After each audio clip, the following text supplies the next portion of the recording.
우리 교재 몇 급수 단원을 같이 공부하도록 하겠습니다.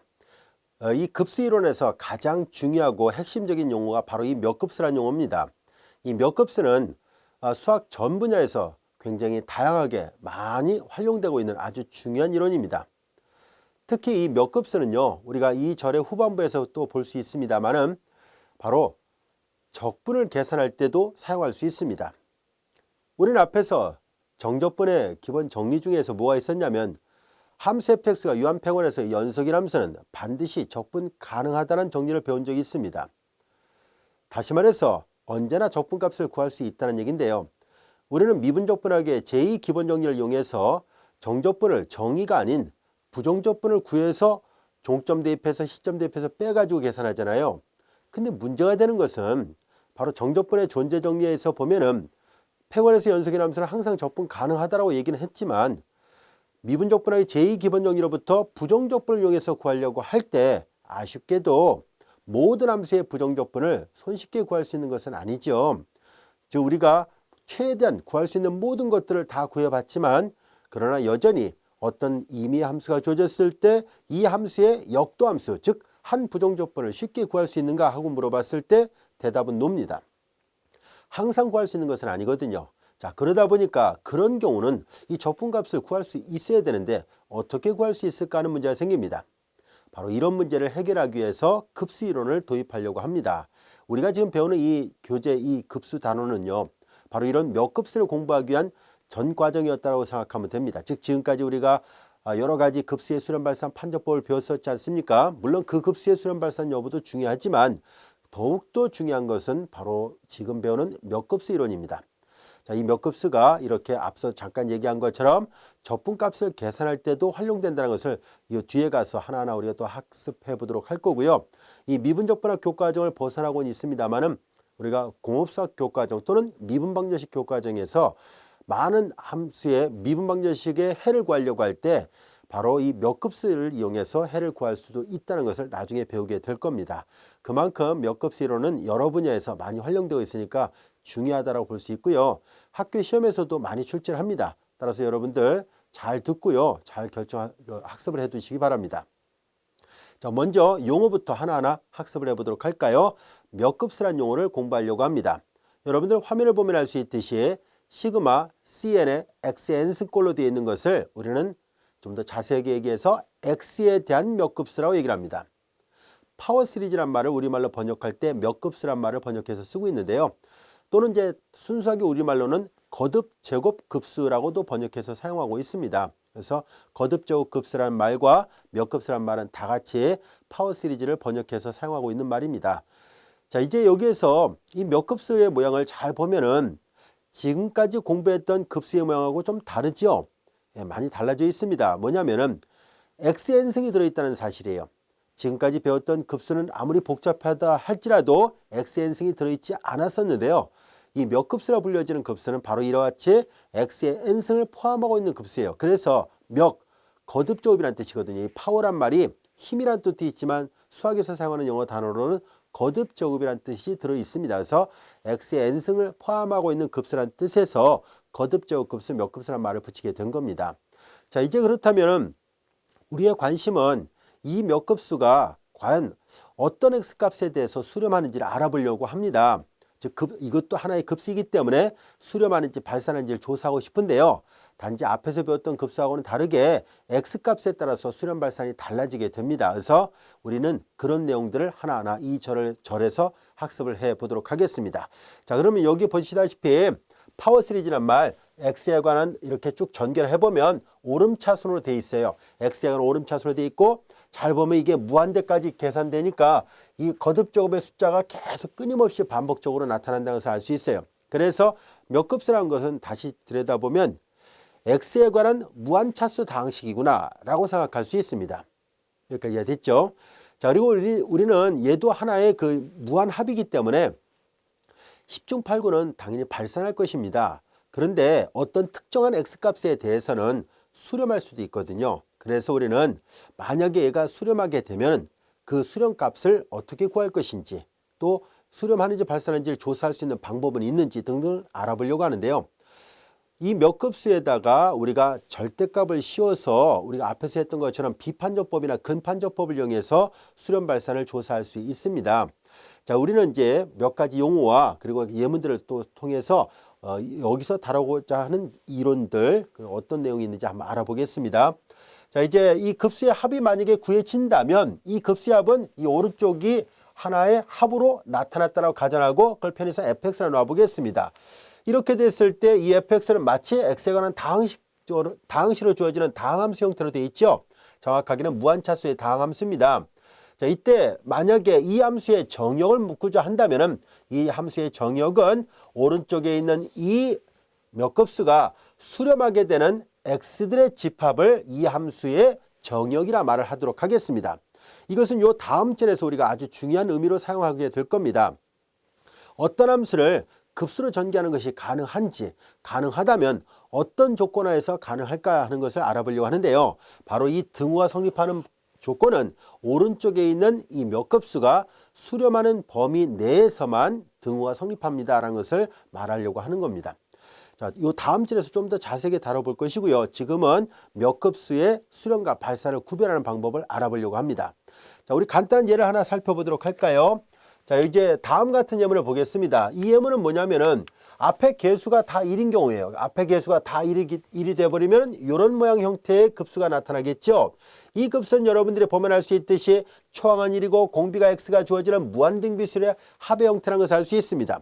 그래서 이런 형태를 등비급수 또는 앞에서 얘기했죠. 특별한 형태의 등비급수 이런 모양을 우리는 기하급수라 얘기를 했었습니다. 지오메트릭 시리즈예요. 이 기하급수는 x의 크기가 지금 공비 역할을 하잖아요. x의 크기가 1보다 작을 때 수렴하고 x의 크기가 1보다 크거나 같을 때는 발산을 합니다. 따라서 이와 같이 몇 급수의 특별한 경우는 이 기하급수는 x값의 범위 또는 조건에 따라서 수렴과 발산이 달라지고 있다는 것을 알 수 있습니다. 여기까지가 됐죠. 그래서 모든 x에 대해서 다 수렴하는 예문도 없지 않아 있을 수 있고요. 그러나 이렇게 특정한 범위 내에서 수렴하는 경우도 있고 또는 한 점에서만 수렴하는 경우도 있습니다. 그래서 이런 것들을 하나하나 구별해 보도록 하겠습니다.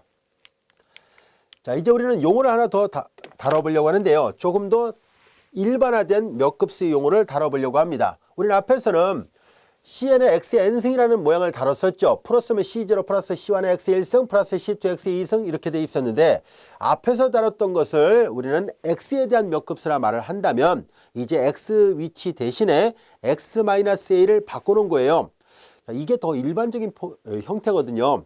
그래서 더 일반화된 형태이기 때문에 용어를 더 다뤄보려고 합니다. 그래서 이런 꼴의 몇 값을 x-a에 관한 오름차수로 나타나죠. 그래서 x-a에 대한 몇 값수라고 말을 하기도 하고 또는 다른 말로 x = a에서의 몇 값수라고도 얘기를 하고 또는 x = a를 중심으로 하는 몇 값수 이런 표현을 써서 사용하도록 하겠습니다.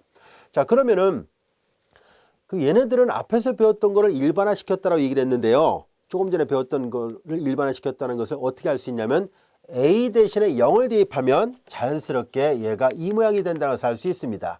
그렇죠? 그래서 a가 0이 되는 특별한 경우는 이런 모양의 몇 값수가 돼요. 이런 몇 값수를 x에 대한 몇 값수 또는 원점을 중심으로 하는 x = 0가 중심이니까 원점의 중심이 되는 몇 값수 이렇게 보통 표현합니다. 그래서 자, 이제 이런 중심이란 말은 뒤에 가서 수렴 구간, 수렴 반지름 이런 것들을 배우면서 좀 더 명확하게 알 수 있어요. 일단 용어를 이렇게 약속하는구나 하는 정도를 알아두기 바랍니다. x-3에 대한 몇 값수입니다. 그래서 이제 중심이 요걸 0으로 하는 값은 당연히 수렴하거든요. 그래서 얘도 경우를 나눠 볼까요? x가 3이면 당연히 수렴합니다.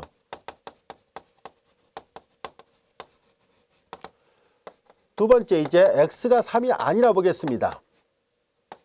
x가 3이 아니라면 앞서 했던 것처럼 똑같이 비판적법을 써서 확인해 보도록 하겠습니다.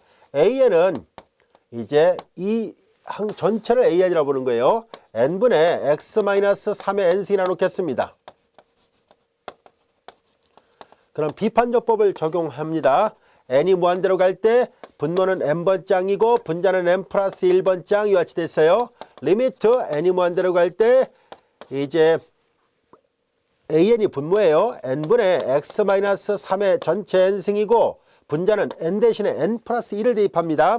n 플러스 1 분의 x-3의 n 플러스 1승입니다. 여기까지가 됐죠. 자, 이제 그리고 내양분의 외양을 하는데요. x-3이 x가 3이 아니니까 x-3이 0이 아니에요. 0이 하니까 약분이 가능하죠. 그래서 내양분의 외양을 정도로 합니다. 리미트 n이 무한대로 갈 때 자, 내양분의 외양하니까 n 플러스 1분의 그리고 n이 위로 올라갔습니다. 그리고 여기에 약분하면 하나 남아있죠. 그래서 x-3이 남아있고 요거의 크기입니다. 그런데요. n이 무한대로 할 때 요거는 당연히 n의 영향을 받지 않죠. 그래서 얘는 그대로 남아있을 것이고 얘만 극한의 영향을 받습니다. 분모 분자의 차수가 같은 수열의 극한이군요. 그래서 최고차의 개수분의 개수가 답이니까 이거 1이고 요거는 극한의 영향을 받지 않은 값이 있으니까 x-3의 크기만 남습니다. 여기까지 이해됐죠? 자, 그런데 이 비율이라는 극한이 앞서 배웠던 것처럼 비판적법은 1보다 작을 때만 수렴한다라고 얘기를 했었죠. 자, 그래서 요거 1대 수렴하거든요. 그리고 1일 때는 수렴할 수도 있고 안 할 수도 있어요. 그래서 1일 때는 따로 조사를 해봐야 됩니다. 일단은 비율이 1보다 작을 때 수렴한다는 것을 알고 있으니까요. 1대 수렴함으로 얘를 마저 풀어보도록 하겠습니다. x-3의 크기 1보다 작다는 얘기니까 당연히 x-3이 요 절대값 풀면 마이너스가 1 사이에 있다는 얘기고요. 양변에 3을 다 더하면 x가 취할 수 있는 값의 범위는 3을 더하니까 여기는 4가 될 것이고 3을 더하니까 여기가 2가 돼요. 자, 이제 이 범위 내에서 일단 수렴이 보장이 됩니다. 여기까지가 됐죠. 자, 그런데 우리는 이 비판적법에서 만약에 1이 나오게 되면은 그럴 때는 수렴할 수도 있고 수렴 안 할 수도 있습니다. 그래서 그거는 겉보기 알 수 없으니까 마저 결정을 해봐야 돼요. 예문에 따라 달라지거든요. 그래서 우리가 얘가 1이 되는 경우는 얘가 등호가 되는 경우죠. 그건 바로 이 양 끝에 있는 점들이에요. 따라서 x가 2일 때와 x가 4일 때는 각각 따로따로 조사를 해봐야만 합니다. 몇 급수를 다룰 때 경계값 반드시 확인해봐야 됩니다. 잊지 않도록 하세요. 자, 이제 우리는 여기에서 경계값을 마저 조사합니다. 왼쪽 경계값 x가 2일 때입니다. x가 2가 되면 이것을 원래 주어졌던 급수에다 대입을 합니다. x가 2일 때 여기다 대입을 하죠. 2를 여기다 대입하니까 주어진 급수는 시그마 n이 1부터 무한대까지 2를 대입하니까 n분의 2에서 3편이가 마이너스 1, 마이너스 n승이 같이 됐습니다. 이건 우리가 앞에서 배웠던 교대급수 모양이라는 것을 알 수 있습니다. 이제 여기에서 여기 an이라 썼으니까 이건 다른 걸 써야 되겠네요. 이제 bn이라 써봅시다. bn을 n분의 1만 여기 n분의 1만 bn으로 놓겠습니다. 마이너스 n승 앞에 띄워놓고 n분의 1만 bn이라 놓으면은 이것이라 하면 분명히 bn은 한눈에 봐도 알 수 있죠. n이 커질 때마다 역수니까 반비례해서 줄어들죠. bn은 분명히 감소수열입니다. 감소수열이고 그리고 극한을 취해보려고 합니다. 리미트 n이 무한대로 갈 때 bn의 극한값 즉 리미트 n이 무한대로 갈 때 bn은 n분의 1이죠. 이 값은 0이 나옵니다. 두 가지 조건을 모두 다 만족하게 됐네요. 비교 판정 우리가 이 교대흡수 판정법은요. 교대흡수 판정법은 일반항의 극한이 0으로 가고 감소수열인지를 확인해 봐야 돼요. 여기서 마이너스 n 띄어낸 나머지 부분을 말하는 거예요. 요 뒷부분에 요 일반항의 극한이 0으로 가고 감소수열인지를 확인해 봐야 되는데요. 두 개 다 만족하니까 그래서 교대급수 판정법에서 교대급수 판정법에 의하여 이 급수는 반드시 수렴합니다. 학교 시험지에 답을 쓸 때 꼭 이유를 써야 돼요. 이렇게 무슨 판정법에서 수렴한다는 것 그리고 그 판정법을 정확하게 잘 적용하고 있는지도 확인을 해줘야 됩니다. 답안 쓸 때 신경을 쓰세요. 자, 이제 x = 2일 때 수렴이 보장됐다는 것을 알게 됐습니다. 그 수렴 2일 때도 어느 점에서 수렴하는지를 묻고 있으니까 수렴하는 모든 x값을 다 조사를 해봐야 돼요. 자, 왼쪽 끝점을 이제 확인했으니까 오른쪽 끝점도 확인을 해봐야 되겠네요. 여기 지우고 이제 오른쪽 끝점 x = 4일 때 수렴 발산 여부를 역시 조사를 해보도록 하겠습니다. 자, 이제 두 번째 x가 4일 때를 보겠습니다. 여기다 4를 대입합니다. 그러면 시그마 n분의 4에서 3 빼면 1의 제한물이 몇 승 해봤자 1이죠. 그런데 이것은 여러분들이 보면 알 수 있듯이 P가 1인 P급수죠. 얘가 P가 1인 P급수 형태입니다. 또는 조화급수라고도 얘기를 하죠. 조화급수는요, 역수가 등차수열로 이루어지는 그 중에서 이게 이 역수가 등차수열이 되는 것을 우리가 원래 주어졌던 이 급수를 조화급수라 얘기를 합니다. 자, 이제 우리는 이 일반항의 역수는 n 1, 2, 3, 4 이렇게 등차수열이잖아요. 그러니까 얘는 조화급수라고도 얘기를 합니다. 또는 이제 P가 1인 P급수이고요. P가 1인 P급수이므로 당연히 발산합니다. 이건 앞에서 배웠었습니다. 그래서 조사를 해보니까 왼쪽 경계값 x=2에서는 수렴하는데 오른쪽 경계값 x=4에서는 발산이라는 것을 알게 됐습니다. 그래서 어떤 x에서 다 수렴하는가 하고 봤더니 수렴하는 x값은 다음 같은 범위 안에 있는 x들에 대해서 수렴이 보장됩니다. 왼쪽 끝점 들어가고요. 2일 때 수렴했죠. 4일 때는 발산했었으니까 2보다 크나고 4보다 작은 범위 안에 있다는 것을 알게 됐습니다. 여기까지 이해됐나요? 어떤 범위 내에서 이 급수가 수렴하는지를 알아보도록 하겠습니다. 자, 우리는 앞에서도 잠깐 얘기한 것처럼 몇 급수의 수렴 발산을 조사하기 위해서 사용하는 판정법은 앞서 다뤘던 비판정법을 쓰려고 합니다. 우리는 일반항을 AN이라 놓겠습니다. AN은 n 팩토리얼 xn승이라 놓겠습니다. 그럼 비판정법은 리미트 n이 무한대로 갈 때 an이 분모고 an 플러스 1이 분자예요. 그리고 이제 이렇게 이와 같이 절대값을 씌워서 판단하죠. 이 비율에 관한 극한값이 1보다 작을 때 수렴이고 1보다 크거나 같으면 1보다 크면 발산이고 1이 될 때는 때에 따라서 수렴, 때에 따라서는 발산입니다. 자, 그래서 하나하나 조사를 해보도록 하겠습니다. an은 n 팩토리얼 그리고 xn승이고요. 그리고 an 플러스 1이죠. n 대신에 n 플러스 1을 대입합니다. 그리고 x에 n 플러스 1, n 대신에 n 플러스 1을 대입했습니다. 첫 번째, x가 0이면 분명히 수렴합니다. 이 급수 수렴하죠. 왜냐면 x에 가면 몇 급수예요? 이제 두 번째, 그럼 0일 땐 됐으니까 0이 아니면 하고 가정하고 문제를 풀도록 하죠. 그래서 이제 비판정법을 적용해 보려고 하는 겁니다.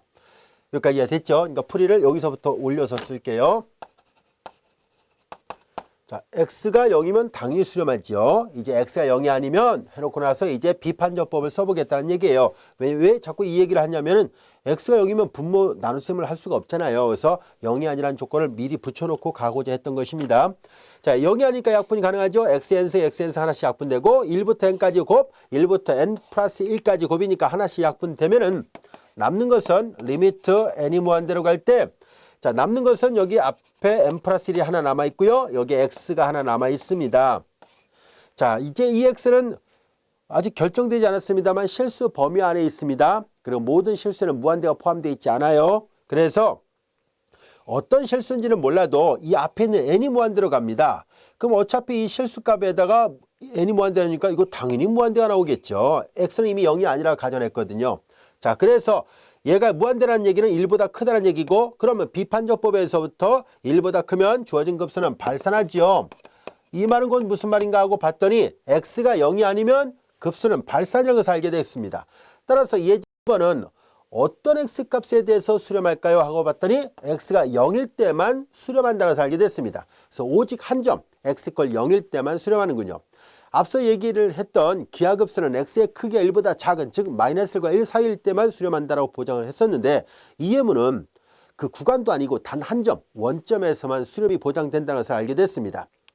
자, 다음 같은 몇 급수가 주어졌을 때 이 몇 급수가 수렴한다는 것은 셋 중에 하나입니다 라는 뜻이에요. 첫 번째 경우는 오직 한 점에서만 수렴하는 경우, 즉 얘를 0으로 하는 그 값에서만 수렴하는 경우가 있을 수 있고 그 다음에 모든 x에 대해서 수렴하는 경우, 이렇게 모든 x에 대해서 수렴하는 경우도 있을 것이고 또는 적당한 범위 내에서만 수렴하는 경우도 있을 겁니다 라는 뜻이에요. 그래서 나올 수 있는 논리적 가능성은 이 세 가지밖에 없다는 얘기인데요. 이 셋 중에 어느 하나라는 얘기예요. 자, 이때 이 3번을 잠깐 살펴보려고 해요.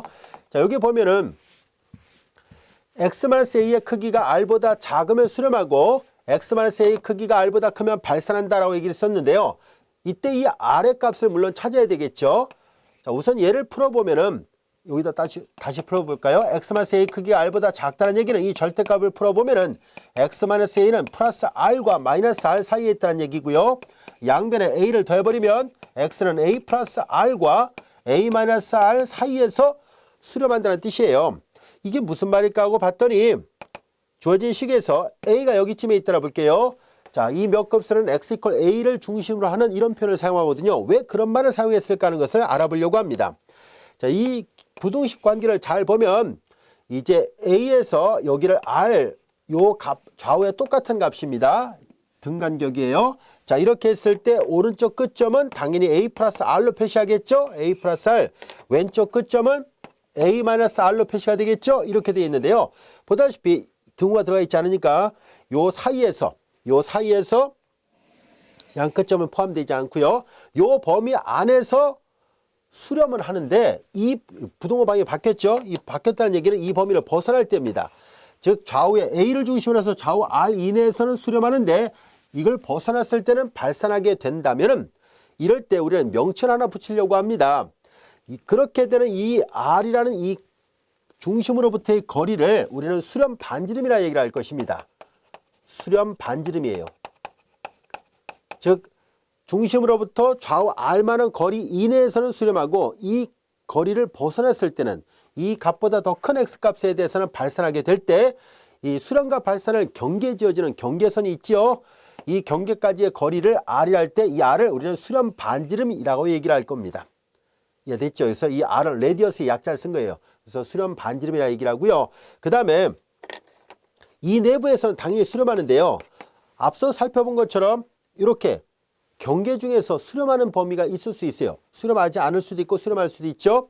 이제 이 왼쪽 또는 오른쪽의 양 경계값, 즉 x 이퀄 a-r이나 x 이퀄 a 플러스 r을 직접 다 확인해 봅니다. 예제 2번에서 풀었던 것처럼 양 경계값을 다 조사했을 때 수렴하는지 발산하는지를 조사를 해봐야 돼요.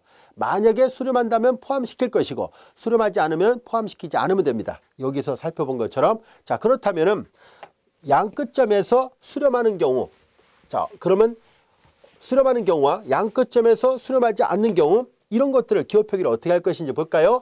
양 끝점에서 수렴하게 되면은 A-R보다 크고 A 플러스 R보다 작거나 이렇게 되고 얘는 다르게 표시한다면 이 안에 있는 모든 X들의 집합은 구간으로 표시하면 A-R, A 플러스 R 보통 이렇게 표시합니다. 그 다음에 양 끝점이 모두 포함되지 않았을 경우입니다. 다 조사를 해보니까 양 끝점에서는 수렴하지 않더라. 그러면 얘도 표시하는 방법은 이렇게 개구간으로 표시를 하죠. 그리고 만약에 왼쪽 끝점은 들어가요. 얘처럼 왼쪽 끝점이 들어간다면은 이렇게 표시하고 대신 오른쪽 끝점이 안 들어가면 이렇게 표시할 것이고요. 이렇게 표현해도 좋고 아니면 구간으로 표시할 때 A-R, A 플러스 R 이렇게 표현해도 됩니다. 이번엔 반대로 오른쪽 끝점이 포함되는 경우도 있을 수 있겠죠. 오른쪽 끝점이 포함되면 이렇게 표현을 하도록 하겠습니다. 자, 그리고 얘네들은 이제 A-R 그리고 A 플러스 R 이렇게 표현할 텐데요. 자, 얘네들은 이렇게 하나하나 양 끝점이 수렴하는지 발산하는지를 다 일일이 조사해서 얻은 이런 구간들을 우리는 통틀어서 수렴 구간이라 얘기를 합니다. 인터벌 오브 컨버전스에서 수렴 구간이라는 말을 사용합니다. 자, 그래서 이 몇 급수를 다룰 때 중요한 용어가 두 가지가 있는데요. 수렴 반지름을 구하시오 또는 수렴 구간을 구하시오 하는 문제들을 자주 접하게 될 겁니다. 그래서 잘 알아둘 필요가 있어요. 자, 그렇다면은 앞서 배웠던 예제 1번은 수렴 반지름은 뭘까요? 중심은 원점이었던 몇 급수였는데요. 그렇죠. 0 하나에서만 원점에서만 수렴한다 했으니까 수렴 반지름은 0이에요. 우리 책에 보면 도표가 나와 있습니다. 선생님이 도표를 따로 만들진 않았으니까요. 책을 보세요. 자, 얘는 중심이 원점이었고 오직 원점 한 점에서만 수렴하니까 수렴 반지름 R은 0이에요. 수렴 구간 구하시오. 그냥 x 이퀄 0 하나뿐입니다. 그 다음에 이 경우는 얘는 잘 보세요. 2부터 4 사이에 있다는 것을 알 수 있었죠. 얘는 앞서 들었던 예제를 살펴보면 알 수 있듯이 예제 2번은 중심이 3이잖아요. 중심이 3이 되는 몇 급수예요? 여기가 3일 때 좌우에 여기가 2보다 크고 2는 들어가고 4는 안 들어갔으니까 요 터울이 1이잖아요. 그래서 수렴 반지름 R은 1이라는 것을 알 수 있고요. 얘가 바로 수렴 구간입니다. 그 다음에 이 경우는 수렴 반지름 R은 당연히 전실수범위예요. 얘는 중심이 원점인 몇 급수였거든요. 좌우에 무한대 범위까지도 다 얘가 수렴한다는 것을 알 수 있으니까 수렴 반지름 R은 무한대입니다. 얘가 수렴 구간이고요.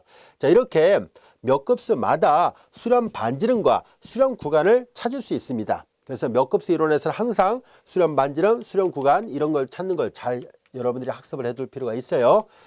자, 그러면 이제 이런 내용들을 토대로 해서 여기 좀 교재 그림도 보면 알 수 있듯이 이제 중심이 A라고 돼 있을 때 좌우에 R만한 거리, 이 R만한 거리 이내에선 수렴하고 이걸 벗어났을 때 발산하게 된다면은 이 거리를 R이라 했을 때 이 거리 R을 수렴 반지름 양 끝점에서 수렴하는지 발산하는지 조사해서 이렇게 다 하나하나 확인해보면 결국 나올 수 있는 가능성은 4가지 중에 하나죠. 그렇게 됐을 때 양 끝점을 다 조사해서 수렴하는지 발산하는지 조사했을 때 얻어진 것을 수렴 구간이라고 얘기를 합니다.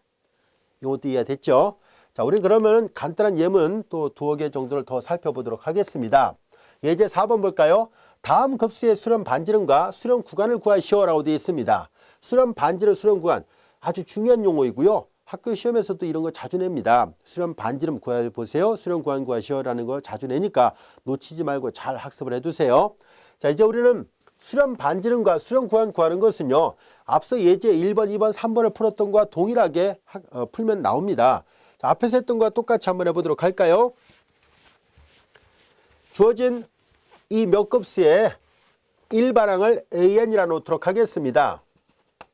먼저 경우의 또 나누죠. X가 0이면 당연히 수렴한다는 것을 알 수 있죠. 그래서 X가 0이 아닐 때를 이제 구별하도록 하겠습니다. X가 0이 아니면 이제 AN을 요식 전체를 지금 우리가 놓도록 하겠습니다. 이 식 전체를 AN이라 놓겠습니다. 그러면 N 플러스 1분의 마이너스 3의 N승 XN승이라 놓겠습니다. 그리고 비판적법을 적용하도록 하겠습니다. 리미트 N이 무한대로 갈 때 AN분의 AN 플러스 1의 비율이라는 극한값을 계산합니다. 자, AN은 요거예요. 루트 N 플러스 1분의 마이너스 3의 전체 N승, 마이너스 3의 N승입니다. 그리고 X의 N승이고 분자는 N 대신에 N 플러스 1 대입했으니까 N 플러스 1 더하기 1이니까 N 플러스 2분의 마이너스 3의 N 플러스 1승 그리고 X의 N 플러스 1승이에요. 자, 앞서 풀었던 예제 3번에서 얘를 다 정돈한 다음에 나중에 나눴는데요. 좀 번거롭죠. 이제 어떻게 한다는 것을 알게 됐을 테니까요. 이제 풀면서 정돈하도록 하겠습니다. 앞서 얘기한 것처럼 이 주어진 식은 마이너스 3의 n승과 마이너스 3의 n승 곱하기 마이너스 3의 1승이 있으니까 하나씩 약분되면 마이너스 3의 1승만 남아있고요. 그 다음에 여기도 xn승하고 xn 플러스 1승 약분하면 x1승만 남습니다. 자, 그래서 정돈을 좀 해볼까요? 자, 내항분의 외항을 다 정돈하면은 내항분의 외항입니다. 그러니까 루트 n 플러스 2분의 분자는 내항분의 외항이니까 루트 n 플러스 1이 있을 것이고요. 그 다음에 여기 보면은 내항분의 외항이니까 이거 마이너스 3의 1승이 남아있는데요. 바깥에 절대값이 있으니까 그냥 마이너스 쓰지 않고 3만 쓰도록 하겠습니다. 3의 1승이에요.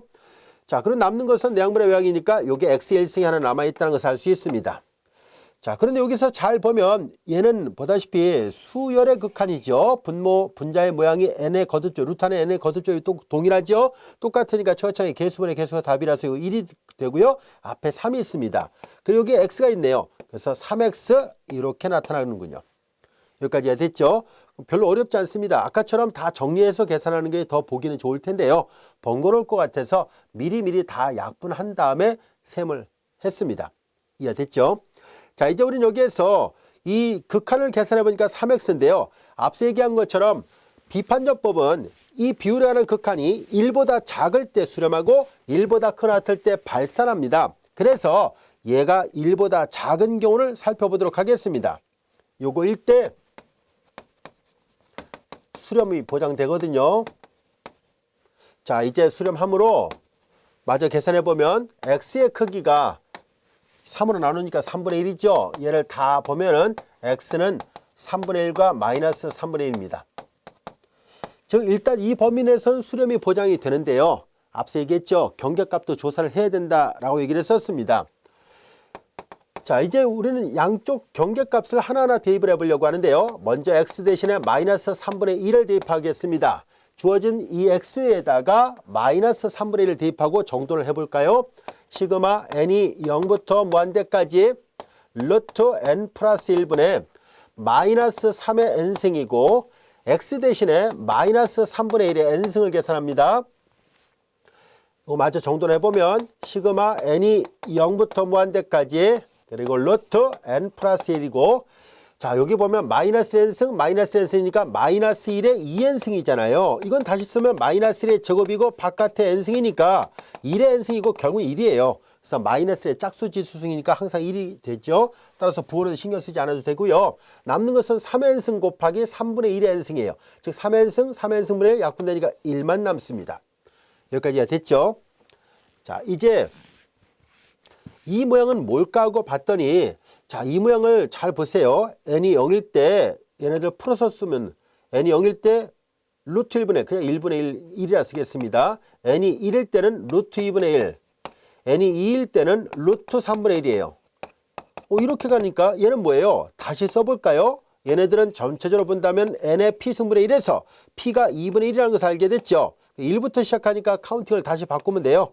n이 1부터 무한대. 풀어 쓴 다음에 다시 모양을 바꾼 것 뿐입니다. 자, 여기 n하고 여기 n은 그냥 얘를 표현하는 걸 풀어 쓰고 다시 그냥 얘는 위치 관계를 나타내는 것이니까 요거랑 이렇게 바꿔 쓴 거 상관없습니다. 이거 n 플러스 1의 2분의 1승이고 얘는 n의 2분의 1승이에요. 똑같은 말입니다. 결국은.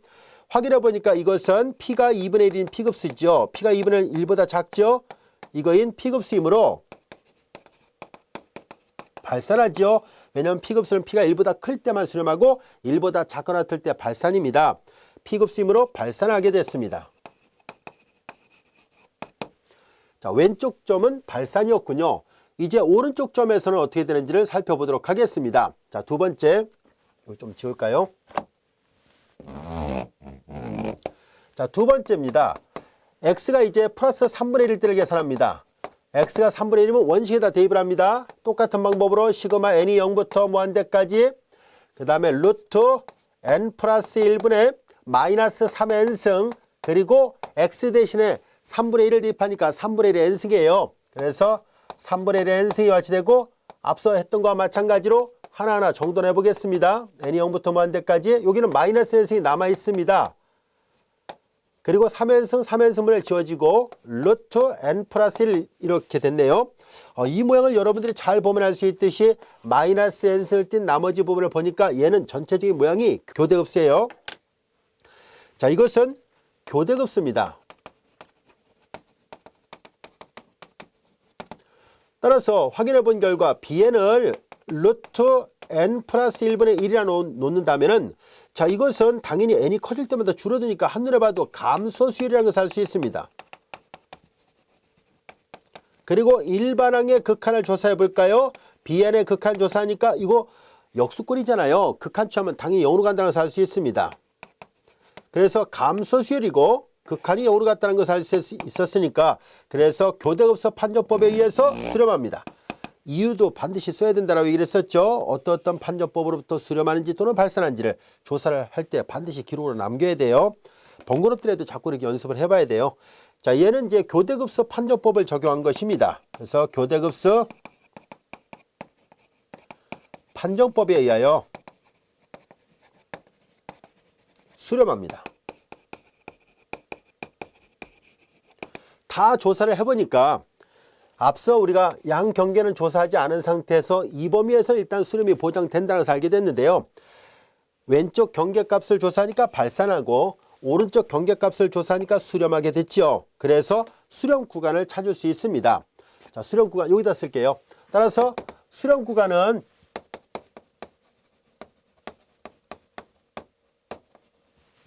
왼쪽은 안 들어가고 오른쪽은 들어갑니다. 마이너스 3분의 1 안 들어가고 오른쪽은 들어간다는 것을 알게 됐습니다. 여기까지가 됐죠. 자, 그러면은 수렴 반지름도 구하시오 라고 말할 수 있는데요. 수렴 반지름도 구하는 게 가능합니다.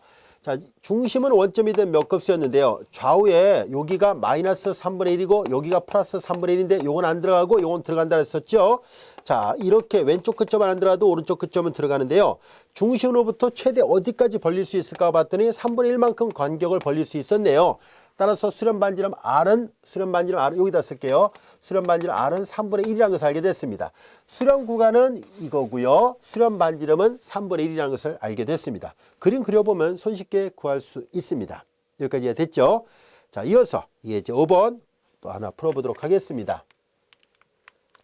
자, 다음 몇 급수의 수렴 반지름과 수렴 구간을 구하시라는 얘기입니다. 조금 전에 풀었던 것과 유사한 형태의 문제입니다. 자, 얘도 x가 0일 때와 0이 아닐 때를 나눠보도록 하겠습니다. 0이 아니라 이건 마이너스 1 때를 해야 되겠네요. 왜냐면 괄호 안이 0이 되는 값을 기준으로 해서 구별하거든요. 그래서 풀이, 자, 첫 번째, 역시 x가 마이너스 2일 때를 계산해 볼까요? 자, 이렇게 되면 얘가 0이 되어버리니까 이 급수는 당연히 수렴한다는 것을 알 수 있어요. 주어진 급수는 수렴합니다. 이제 x가 마이너스 2가 아닐 때를 조사할 것입니다. 자, 이 경우는 앞서 얘기한 것처럼 이 항 전체를 AN이라 놓겠습니다. 3의 n 플러스 1승분의 n 그리고 x 플러스 2의 전체 n승이라 놓겠습니다. 그리고 비판정법을 적용합니다. an분의 an 플러스 1의 절대값의 극한을 취해야 되는 거예요. an분의 an 플러스 1의 절대값의 극한입니다. n이 무한대로 갈 때 an은 3의 n 플러스 1승분의 n 그리고 x 플러스 2의 n승이고 n 대신 n 플러스를 대입하니까 3의 n 플러스 2승분의 n 플러스 1 그리고 x 플러스 2의 n 플러스 1승입니다. 자, 내항분의 외항을 정돈하는데요. 소구할 수 있는 항 최대한 소구를 하겠습니다. 3의 n 플러스 1승하고 이거 다 약분하면 3의 1승이 남아있고요. 그 다음에 x가 마이너스 2가 아니었기 때문에 x 플러스 2는 0이 아닙니다. 약분하면 이렇게 되겠죠. 그래서 주어진 식을 다시 정돈을 해보니까 n이 무한대로 갈 때, 자, 내항분의 외항입니다. 여기 3이 하나 남아있습니다. 그래서 분모는 3n 이렇게 남아있고, 이거 지워졌어요. n승 n 플러스 1 있으니까 이렇게 됐죠. 3n 남아있고요. 이건 지워졌고요. 위로 올라갔으니까 요거랑 계산하면 n 플러스 1과 그리고 x 플러스 2의 1승만 남아있습니다. 자, 요 극한 구할 때 역시 x는 극한의 영향을 받지 않죠. 그래서 요것만 계산하니까 3분의 1 그리고 x 플러스 2의 절대값 이렇게 남습니다. 여기까지도 이해됐죠? 이 값이 1보다 작으면 수렴한다는 것을 알 수 있습니다. 따라서 이 부등식을 풀어야 되는데요. 양변에 3을 곱하니까 x 플러스 2의 크기가 3보다 작을 때 일단 수렴이 보장되고요.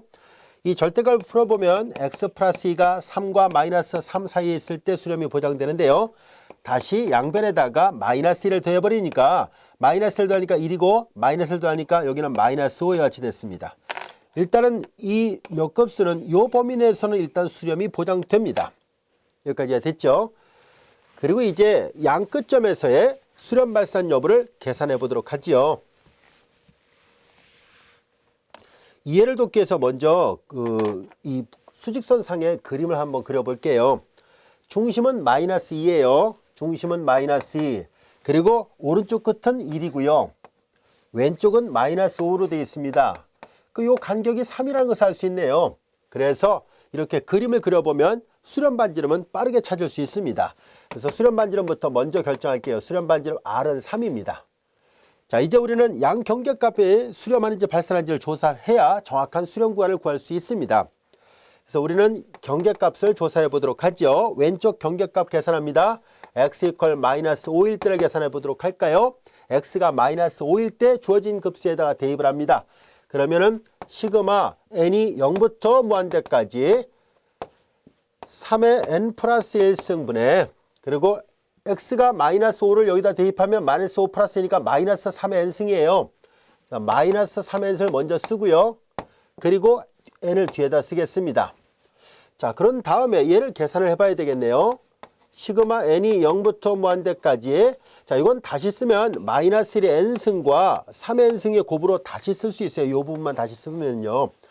그리고 n 여기다 쓰고 다시 정돈한 다음에 써볼게요. 3의 n승, n 플러스 1승은 3의 n승 곱하기 3의 n승이니까 이건 소거됐죠. 다 소거시켜 놓고 나서 보니까 분자는 마이너스 1의 n승, n과 n만 남았고 분모는 3, 이와 같이 남았습니다. 여기까지가 됐죠. 자, 그런데 얘는 분명히 교대급수이면 틀림이 없는데요. 교대급수 판정법은요. 이 부분이 감소하고 극한이 0으로 갈 때만 수렴을 합니다. 만약에 감소하지 않거나 또는 감소하더라도 극한이 0으로 가지 않으면 교대급수 판정법의 가정을 만족하지 못하니까 발산을 하게 됩니다.